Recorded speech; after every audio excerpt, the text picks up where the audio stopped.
കഴിഞ്ഞ ദിവസമാണ് റഷ്യയുടെ സ്റ്റേറ്റ് ന്യൂക്ലിയർ കോർപ്പറേഷനായ റോസാറ്റോമുമായി ഇറാൻ 4 ആണവ നിലയങ്ങൾ നിർമ്മിക്കാനുള്ള $25 ബില്യൺ കരാർ ഒപ്പിട്ടത്. വൈദ്യുതി ക്ഷാമം പരിഹരിക്കുന്നതിനും 2040ഓടെ 20 ജിഗാവാട്ട് ആണവോർജ്ജ ശേഷി കൈവരിക്കുന്നതിനും ലക്ഷ്യമിട്ടാണ് ഈ കരാർ ഉണ്ടാക്കിയത്. ഹോർമോസ്ഖാൻ പ്രവിശ്യയിലെ സിരിക് മേഖലയിൽ 500 ഹെക്ടർ സ്ഥലത്ത് 3ാം തലമുറ നിലയങ്ങൾ സ്ഥാപിക്കാനാണ് പദ്ധതി. കരാർ ഒപ്പിട്ടതായി IRNA വാർത്താ ഏജൻസിയാണ് റിപ്പോർട്ട് ചെയ്തത്. എന്നാൽ എത്ര നിലയങ്ങൾ നിർമ്മിക്കും എന്നതിനെക്കുറിച്ച് റോസാറ്റം വിവരങ്ങളൊന്നും നൽകിയിരുന്നില്ല. പിന്നീട് IRNA തന്നെയാണ് 4 നിലയങ്ങൾ എന്ന വിവരവും പുറത്തുവിട്ടത്. ഇറാൻ ആണവോർജ്ജ സംഘടനയുടെ തലവനും ഇറാൻ വൈസ് പ്രസിഡന്റുമായ മുഹമ്മദ് ഇസ്ലാമി കഴിഞ്ഞ തിങ്കളാഴ്ച മോസ്കോ സന്ദർശിച്ചിരുന്നു. ഈ ധാരണാപത്രം മോസ്കോയിൽ വെച്ചാണ് ഒപ്പിട്ടത്. തൻ്റെ സന്ദർശന വേളയിൽ ഉഭയകക്ഷി സഹകരണ കരാറുകൾ ഒപ്പിടുമെന്ന് ഇസ്ലാമി പറഞ്ഞിരുന്നു. 8 അധിക ആണവ നിലയങ്ങൾ നിർമ്മിക്കാനുള്ള പദ്ധതിയും ഇതിൽ ഉൾപ്പെടുന്നുണ്ട്.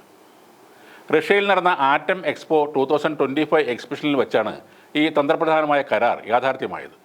ഈ പദ്ധതിയെ തന്ത്രപരം എന്നാണ് റോസാറ്റം വിശേഷിപ്പിച്ചത്. സമാധാനപരമായ ആണവ സഹകരണത്തോടുള്ള ഇരു രാജ്യങ്ങളുടെയും അചഞ്ചലമായ പ്രതിബദ്ധതയാണ് ഈ കരാർ പ്രതിഫലിപ്പിക്കുന്നതെന്ന് ഉദ്യോഗസ്ഥരും പറഞ്ഞു.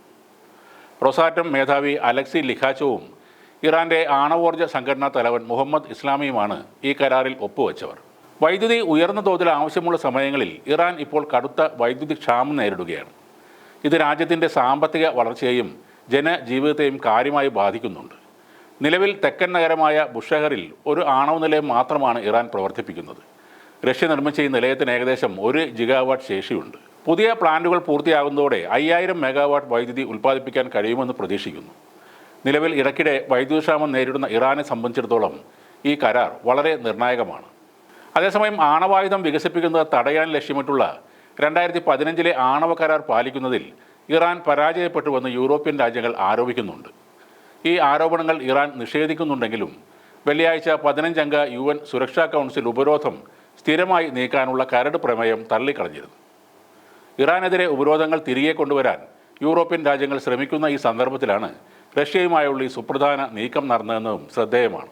ആണവ കരാറിലെ പ്രതിബദ്ധതകൾ പാലിക്കുന്നതിൽ ഇറാൻ പരാജയപ്പെട്ടു എന്ന് ആരോപിച്ച് ബ്രിട്ടൻ, ഫ്രാൻസ്, ജർമ്മനി എന്നീ രാജ്യങ്ങൾ ഓഗസ്റ്റിൽ ചില ഉപരോധങ്ങൾ ആരംഭിച്ചിരുന്നു. എന്നാൽ ഇറാനോട് അടുത്ത ബന്ധം പുലർത്തുന്ന റഷ്യയും ചൈനയും ഈ ഉപരോധങ്ങളെ ശക്തമായി എതിർക്കുകയും ചെയ്തു.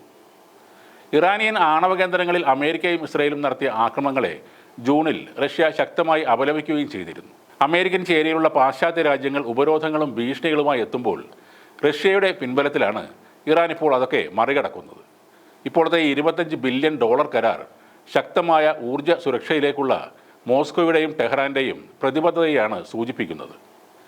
ഉപരോധങ്ങളെയും രാഷ്ട്രീയ സമ്മർദ്ദങ്ങളെയും അതിജീവിച്ചുകൊണ്ട് ഇറാൻ ഇനിയും മുന്നോട്ടു പോകുമെന്ന് ലോകത്തിനു മുന്നിൽ അവർ വ്യക്തമാക്കുകയാണ്.